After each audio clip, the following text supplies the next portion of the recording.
আসসালামু আলাইকুম গাইস। দীর্ঘ অনেকদিন পর কেমিস্ট্রি এবং ফিজিক্স বাদে আমি বায়োলজি নিয়ে বসেছি। অন্যান্য সাবজেক্টের তুলনায় আমার বায়োলজি পড়াটা একটু বেশি ভালো করে হয়েছে। সর্বশেষ আপডেট, আমি 30 মিনিট পর্যন্ত পড়ি নাই। এর আগে আমাদের স্টুডেন্টের একটাই প্রবলেম, খিদা লাগে না হলে ঘুম ধরে। আর অ্যাজ ইউজুয়াল আমিও তার ব্যতিক্রম নাই, তাই তাড়াতাড়ি চলে গেলাম অকাম করতে রান্নাঘরে। সো আজকে আমি তোমাদের আমার নিয়মে একদম টেস্টি ভাবে শর্টকাটে কিভাবে নুডলস বানানো যায় তা আমি শিখাবো। আমি এখানে অ্যাকচুয়ালি ঢং করে পেঁয়াজ কাটা দেখাতে চাচ্ছিলাম আপনাদের, কিন্তু আমার এই অবস্থা হয়ে গেছে। এখন আমি নুডলস বানানোর চক্করে হাত না কাটলেই হলো।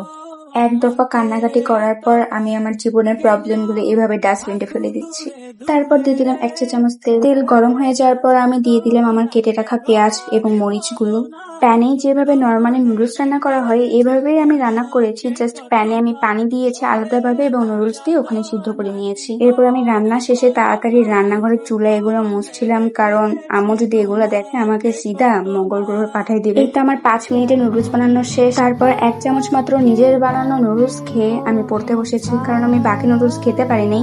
আমার 2টা ছোট ভাই ওগুলো নিয়ে গেছে নিজেরা খাবে বলে। সো এইটুকুই। এমন আজাইরা ব্লগ চাইলে তোমরা আমাকে আরো কমেন্ট করে বলতে পারো। সো টাটা, বাই বাই, আল্লাহ হাফেজ গাইস।